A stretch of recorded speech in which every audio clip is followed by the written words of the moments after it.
Hey now, today we're going to take a look at Machi Koro from IDW and Pandasaurus Games. Now this is a brand new edition of the game, but it's actually been out for about a year, almost exactly a year as a matter of fact, because the game premiered last year at Essenspiel, as I was most recently corrected, in 2013. It was from Japan brand, which does a lot of the great Japanese games that I've been reviewing lately. And that, much like a lot of their games, it was in a very limited quantity there, sold out very, very quickly, but people loved it. It was like the sleeper hit of the fair, and from what I understand, there was a lot of companies bidding to have the game, to get the rights to the game, to release it in other countries, and for North America at least, IDW and Pandasaurus, who are partnered together, won out on that one, and is finally here at our shores within the last month. Now, this is a SimCity type game, kind of like Suburbia, but even as light as Suburbia is, this is much, much lighter than that.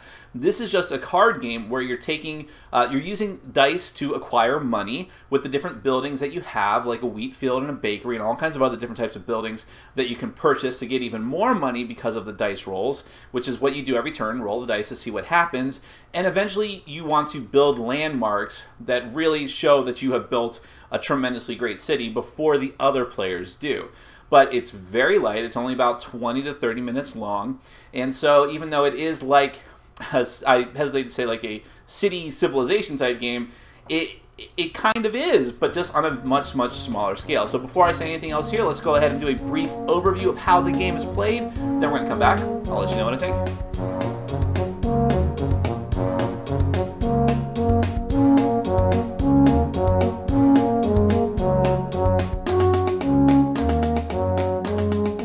Alright, I'm going to give you a very brief overview of Machi Koro. This is a competitive game for 2 to 4 players. The goal is to build 4 landmarks, because what you're doing is building a city. And every city has landmarks, and there's sort of a stepping stone of proving how great of a city you are. So you want to be the first one to do that before all of the other players, proving that you have the best city fastest, I suppose. So you have a train station, a shopping mall, a radio tower, and an amusement park, and you need to build those. You'll start off with these on the construction side up, just to prove that you have not yet built them. Every player is also going to start off with 2 of the same cards. You're going to start off with a wheat field, which is going to give you a coin from the bank on on anyone's turn, and a bakery, which gives you a coin from the bank on your turn only. But what could that possibly mean? Well, I'll tell you in a moment. Now, there's also going to be dice in the game. Each player, well, the game only comes with 2 dice. I highly recommend that you get more dice and give each player at least 1 die, and you may have the potential to need 2 at a certain point. You'll also start off with $3 from the bank, which also comes with 5s and 10s, so you'll make a little bank over there and keep it within easy reach of everyone. All of the rest of these cards out here are called establishments, and in fact, your wheat field and bakery are called establishments as well. You're always going to use all of the establishments that you have. It's not randomized like you would in a game like Dominion.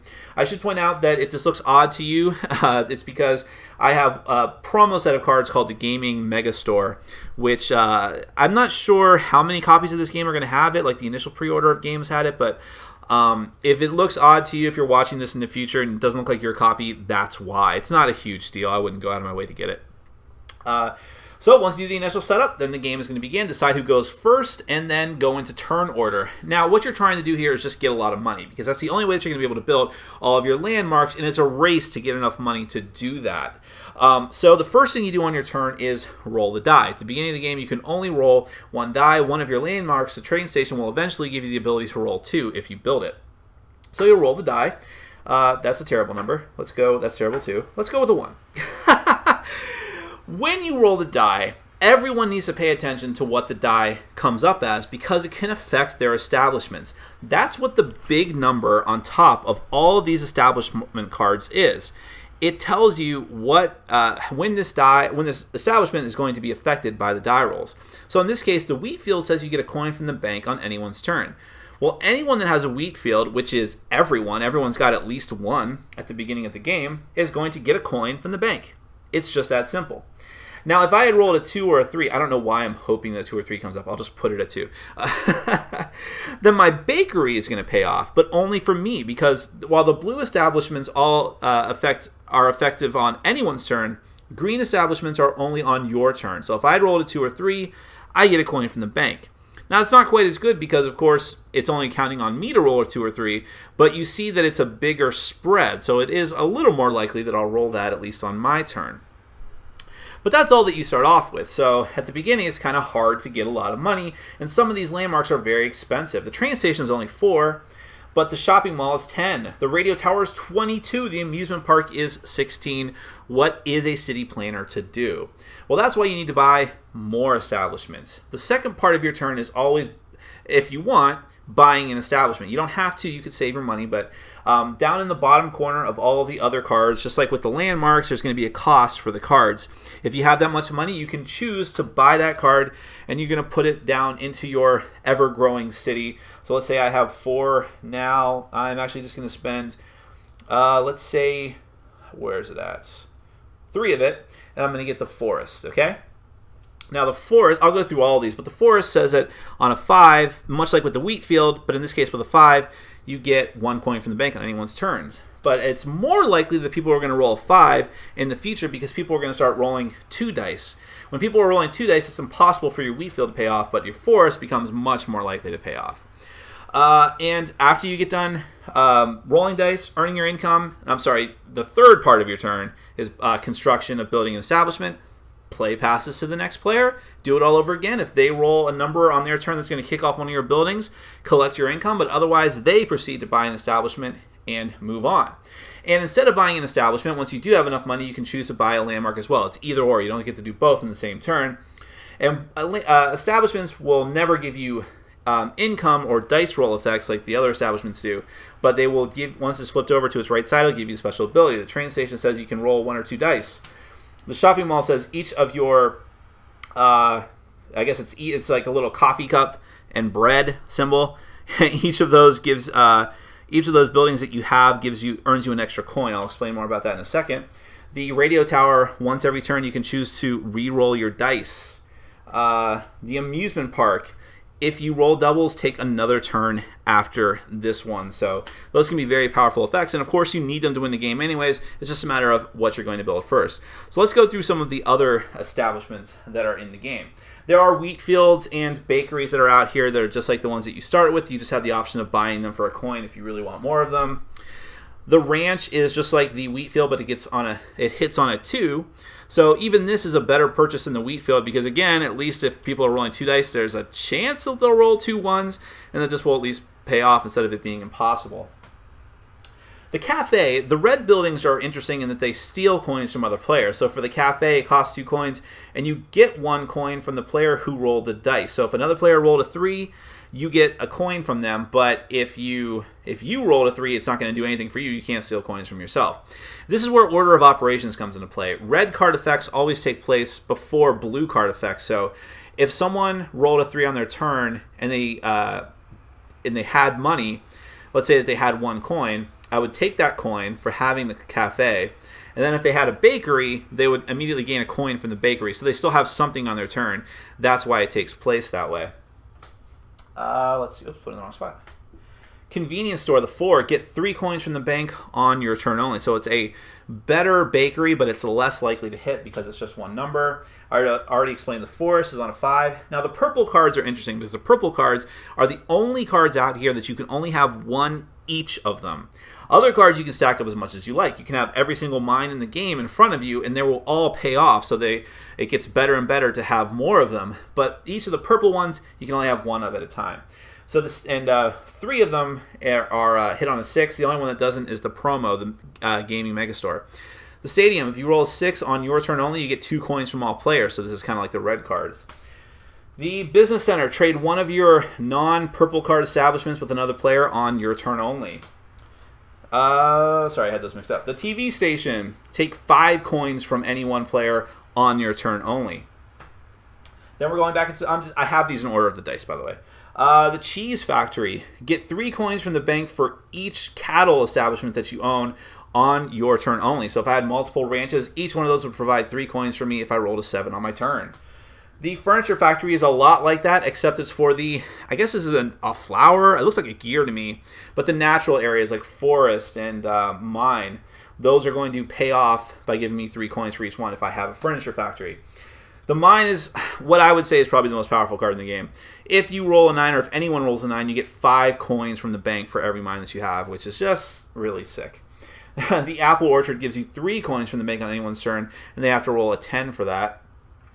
The Gaming Megastore, the promo card, which is a bit odd. You may choose to activate another one of your non-purple establishments in place of this one on your turn only if you roll a 10. And if you do, you return this game into this establishment back into the marketplace. It's a little weird. The Family Restaurant, on a 9 or 10, if someone else rolls a 9 or 10, you get 2 coins from that player. And finally, the Fruit and Vegetable Market. This is much like the Cheese Factory and Furniture Factory, but for the agriculture areas. You get 2 coins from the bank for each agricultural establishment that you own on your turn only. So that'd be like the wheat field, the apple orchard. That's it.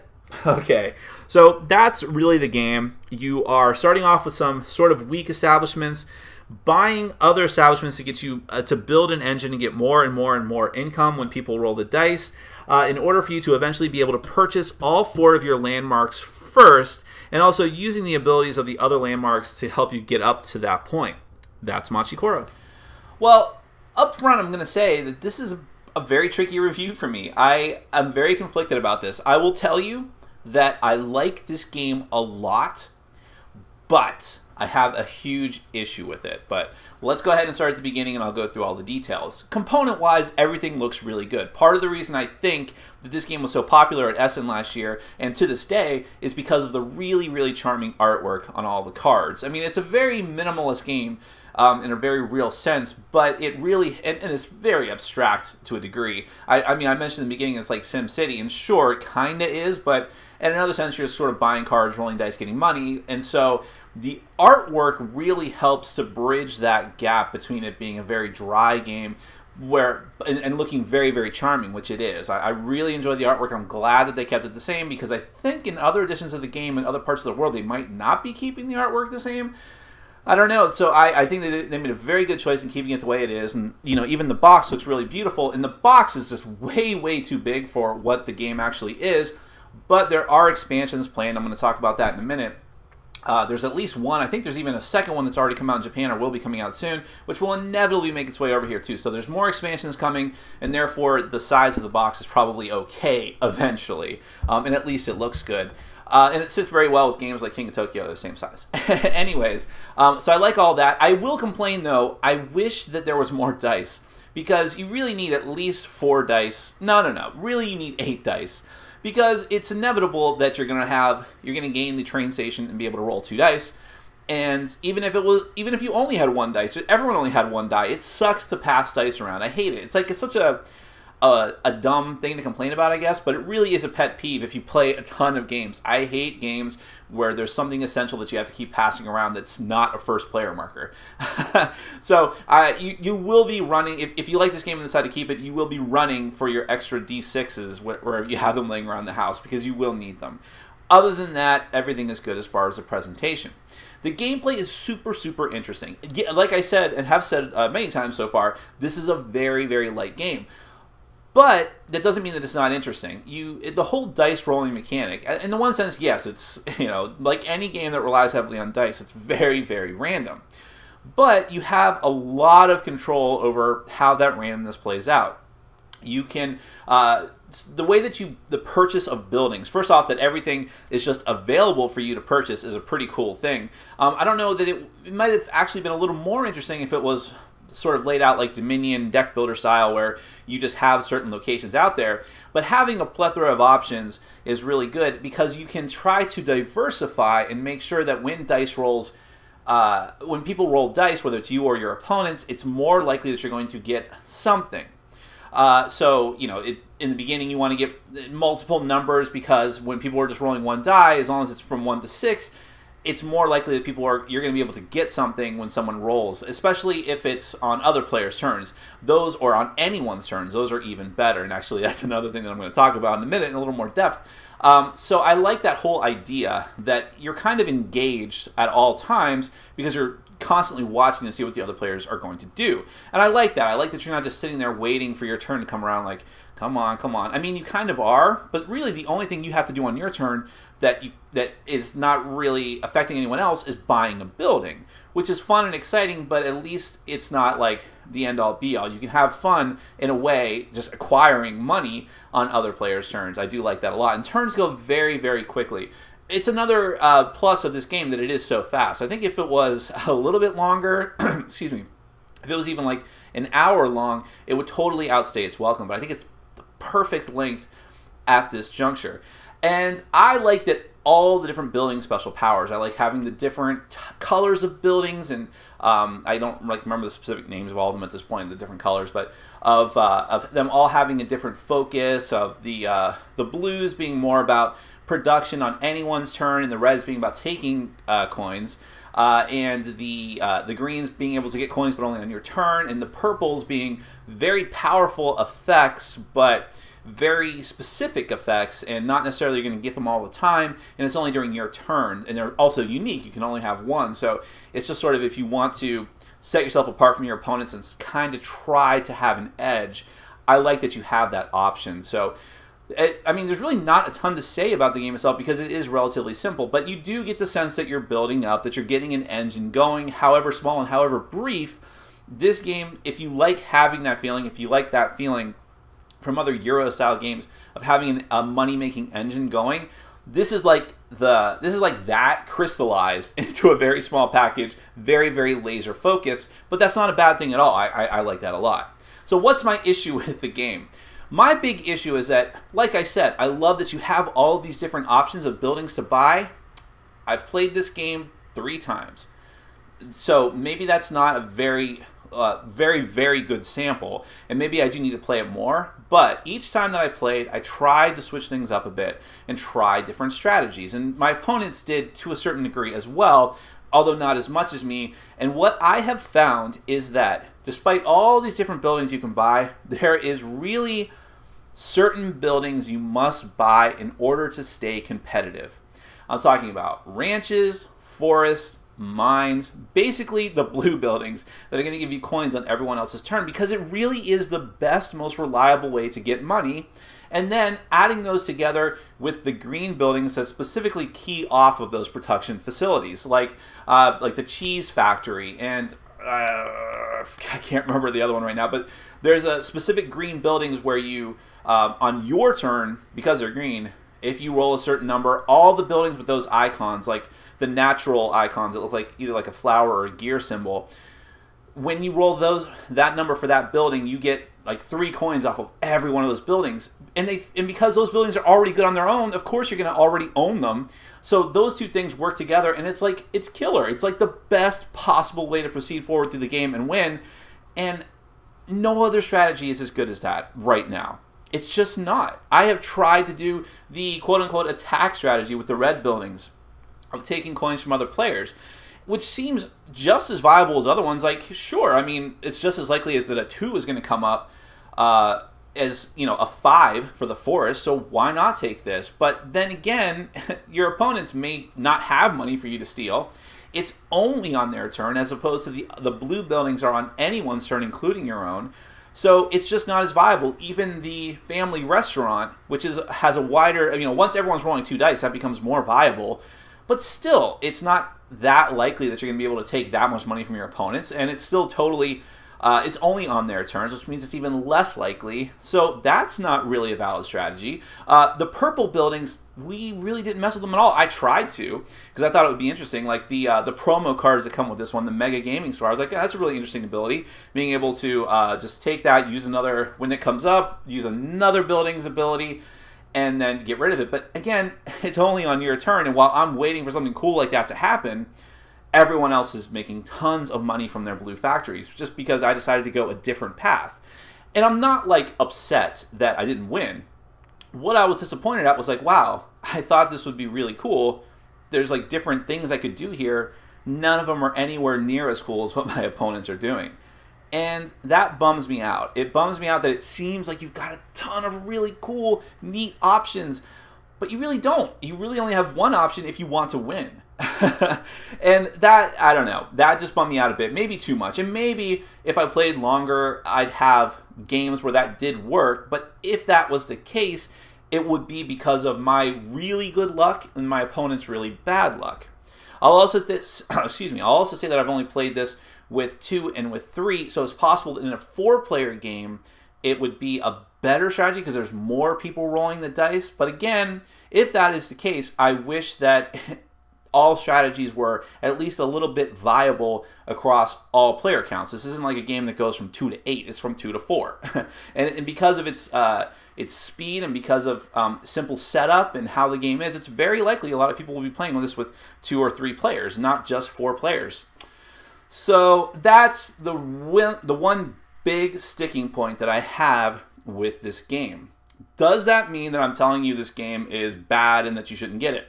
Absolutely not, because the benefits of this game, how fast it is, how light it is, how neat the mechanic of the dice rolling is, and the Sims, a very light SimCity type feel that you have, and how charming it is, and how inexpensive it is as well, it elevates it to a point where I think that if you like this type of game, you should consider trying it or buying it, because I am very, very hopeful that expansions, of which definitely one is coming out in North America very, very soon, that those expansions will complete the game and make it better. That will at least either give you brand new strategies that are completely viable, as opposed to the blue, going all blue mine strategy in this base set, or that the cards in the expansions will make the other strategies that seem to be present but really aren't in this game, like the red strategy, make those better.